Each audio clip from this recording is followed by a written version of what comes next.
এই তো লোকের তেমনি বলল অজিত মাথায় বিকলো, বিজেপির দিন বিকলো, যে যা পাইল বলল। এখন আদিবাসী কর্মী সমাজ কি করল? অজিত মাহাতো বিজেপি করছে, অজিত মাহাতো আজকে কার মিটিং ডাকেছে? আদিবাসী কর্মী সমাজ। বালি বন্ধ করে দাও, কাঠ বন্ধ করো, রাতে কোনো কাঠের গাড়ি যাবে নাই। টোটাল বালি পাথর কাঠ বন্ধ করে দাও একদম, আর তুলে যাবে নাই। টোটাল লোক যায় গাড়ি বন্ধ করে দিয়ে পুলিশকে বলে দাও গাড়ি চলবে নাই। যদি মানে যদি বলে যে পারমিশনটা পরে দেখাবে, কোনো রেট নাই। যারা বালি চালায়, এখানে বালি চালা লোক আছে না, পারমিশনের গাড়ি কেউ চালায় না লোক আছে?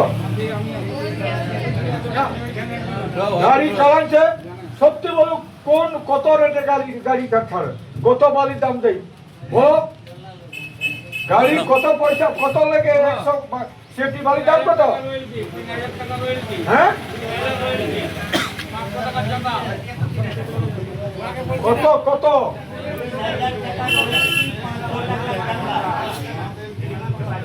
ওটাই কি 100 সেফটি লেখা থাকে? হ্যাঁ, তাহলে আংখায় বলছেন হাতটা উঠাই।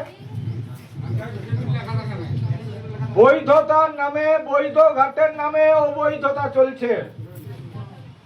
কোন ওটাই লেখা থাকবে, তোমার জুতাটা কিনলে লেখা থাকে না, জুতাটা দিল এত দাম, থাল কিনলে তো তার রসিদ দেই।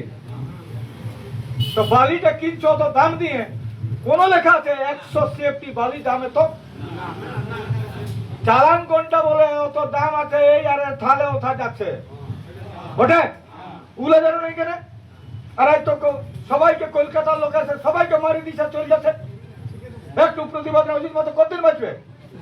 পাহাড়ের পাথর খাইলো, নদীর বালি খতম হয়ে গেল, বনের কাঠগুলো খতম হয়ে যাচ্ছে, মাটিটার দক্ষ নিয়ে যাচ্ছে। কলকাতায় মাটি পাথর বালি কোনই নাই।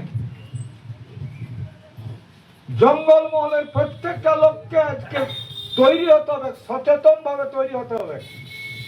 কেউ তোমাকে কিছু করতে পারবে না, কোন প্রশাসনের দম নাই যে তোমাকে বলবে অ্যারেস্ট করবো, ওকে বলে। সাধারণ মানুষের অসুবিধা, মানে চড়া দামে বালি ক্রয় করতে হচ্ছে, তাতে অনেকেই পাচ্ছে না, সাধারণ মানুষ পাচ্ছে না। যারা মাফিয়া আছে, যারা আছে, তারা রাজ্যের অন্ধকারে বালি মার্কেটে দিচ্ছে।